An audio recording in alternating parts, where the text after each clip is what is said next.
नमस्कार, मैं चांदनी पाठक कृषि समृद्धि में आप सभी का स्वागत है। आइए नजर डालते हैं आज के मुख्य खबरों पर। नंदनवन इलाके में एक अपराधी घातक हथियार लिए घूम रहा था। क्राइम ब्रांच यूनिट 4 को मिली गुप्त जानकारी के आधार पर पुलिस ने शहर में हिस्ट्री शीटर्स चेक करके डिटेन किया था। पेट्रोलिंग के दौरान क्राइम ब्रांच यूनिट 4 के पुलिस पथक ने घटनास्थल पर पहुंचकर आरोपी को धर दबोचा और आरोपी के पास से घातक हथियार एक लोहे की तलवार भी जब्त कर ली और आरोपी को गिरफ्तार कर लिया गया।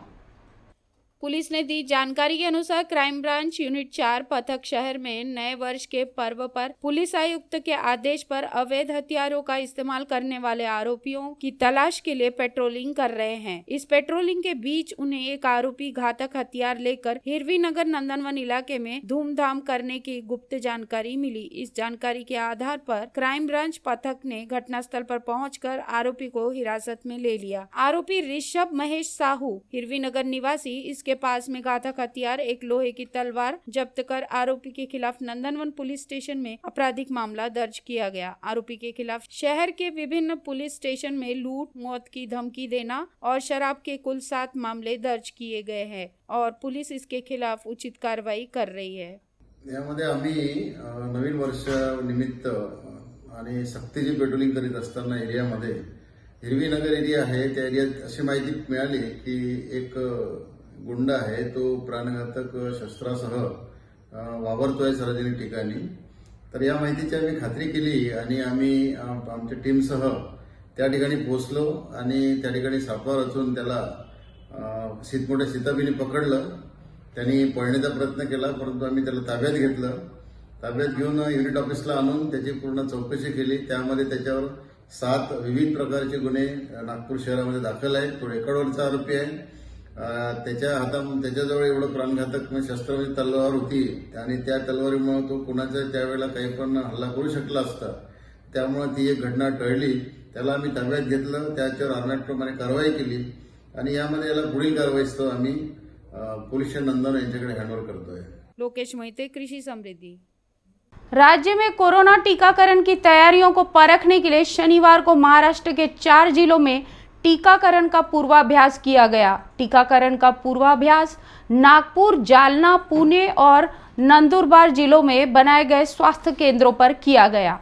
जिला प्रशासन ने विभिन्न कार्यों के लिए विशिष्ट टीमों का गठन किया है और डमी लाभार्थियों का डेटा अपलोड करना, स्थल निर्माण, टीका आवंटन, लाभार्थियों को टीकाकरण संबंधी जानकारी से अवगत कराना और लाभार्थियों को एकत्रित करना आदि जैसे कार्य किए गए। राज्य के स्वास्थ्य मंत्री राजेश टोपे ने अपने गृह जिले जालना में पत्रकारों को बताया कि राज्य आने वाले दिनों में वास्तविक कोविड-19 टीकाकरण के लिए तैयार है। उन्होंने कहा कि वास्तविक टीकाकरण अभ्यास के लिए प्रणाली की तैयारियों को जांचने के उद्देश्य से टीकाकरण पूर्वाभ्यास चुनिंदा शहरों, कस्बों और गांवों में किया जा रहा है। टोपे ने कहा कि वास्तविक सामूहिक टीकाकरण के पहले चरण के लाभार्थियों का चयन चुनाव आयोग की मतदान प्रक्रिया पर आधारित होगा। टोपे ने कहा कि एकमात्र अपवाद यह होगा कि जिस व्यक्ति को SMS मिलेगा वही केवल टीकाकरण के लिए आ सकता है। ब्यूरो रिपोर्ट, कृषि समृद्धि। जिला पुलिस दल के जवानों द्वारा कटेझरी पुलिस सहायता केंद्र अंतर्गत पुलकोड़ो जंगल क्षेत्र में नक्सल विरोधी अभियान चलाया जा रहा था। इसी बीच शनिवार की सुबह जंगल में घात लगाकर बैठे नक्सलियों ने पुलिस जवानों पर अंधाधुंध गोलीबारी शुरू कर दी।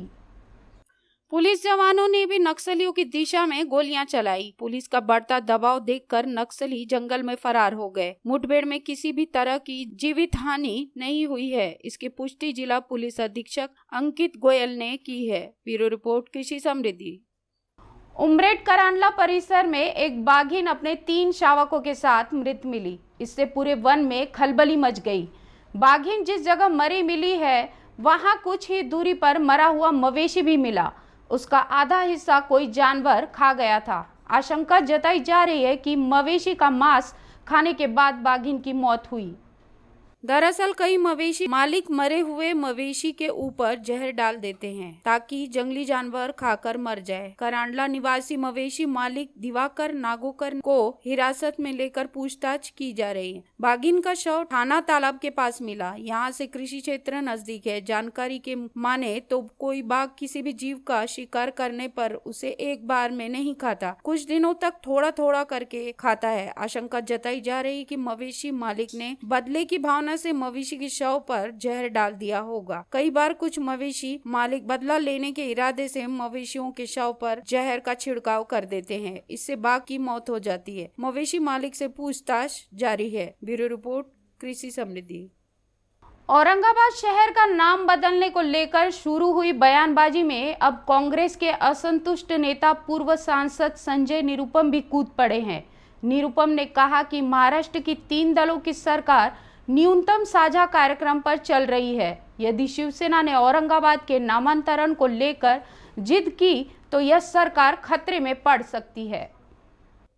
उन्होंने कहा कि औरंगजेब ने भले ही काशी मथुरा में मंदिर तोड़े हों, पर कांग्रेस औरंगाबाद का नाम बदलने के पक्ष में नहीं है। दूसरी ओर भाजपा ने इस मामले में शिवसेना पर दोगली राजनीति करने का आरोप लगाया है। औरंगाबाद मनपा चुनाव समीप है, इसलिए इस शहर का नाम बदलने को लेकर राजनीति शुरू हो गई है। राज्य व औरंगाबाद मनपा में सत्ताधारी शिवसेना औरंगाबाद का नाम संभाजी नगर करना चाहती है, जबकि राज्य की सत्ता में शामिल कांग्रेस इसके विरोध में है। इसको लेकर पिछले कुछ दिनों से बयानबाजी चल रही है। शनिवार को मुंबई कांग्रेस के पूर्व अध्यक्ष संजय निरुपम ने कहा कि राज्य में 3 दलों की सरकार है। तीनों पार्टियां न्यूनतम साझा कार्यक्रम तैयार कर सरकार चला रही है। ऐसे में यदि कोई घटक दल अपना एजेंडा लादने की कोशिश करेगा तो यह सरकार की सेहत के लिए ठीक नहीं होगा। 3 पार्टियों की सरकार चल रही है और तीनों पार्टियों ने मिलकर के एक कॉमन मिनिमम प्रोग्राम बना रखा है और इस कॉमन मिनिमम प्रोग्राम के हिसाब से ही सरकार को काम करना है। और ऐसे में अगर कोई एक सहयोगी दल या कोई एक घटक दल अगर अपना कोई एजेंडा इस सरकार पे थोपना चाहेगा तो निश्चित तौर पर यह सरकार के कॉमन मिनिमम प्रोग्राम का उल्लंघन होगा। और इसलिए औरंगाबाद शहर के नाम बदलने के लिए जो एक जिद शिवसेना की चल रही है, वो जिद निश्चित तौर पर गठबंधन धर्म के खिलाफ है और बहुत ज्यादा जिद करेंगे तो सरकार के लिए खतरा बन सकता है। रह गई बात औरंगजेब और छत्रपति संभाजी महाराज का, तो औरंगजेब ने 1669 में काशी में बाबा विश्वनाथ के मंदिर को तुड़वाया था और उसके बाद 1670 में मथुरा में कृष्ण भगवान के मंदिर को तुड़वाया था। यह एक ऐतिहासिक सच और इस सच को कोई मिटा नहीं सकता और इस सच को कोई झुठला नहीं सकता। और कांग्रेस पार्टी ने कभी भी इन घटनाओं का समर्थन नहीं किया, औरंगजेब की इन हरकतों का कभी समर्थन नहीं किया। ब्यूरो रिपोर्ट, कृषि समृद्धि। इसी के साथ आज के मुख्य समाचार यहीं समाप्त होते हैं। तब तक के लिए देखते रहिए कृषि समृद्धि। नमस्कार।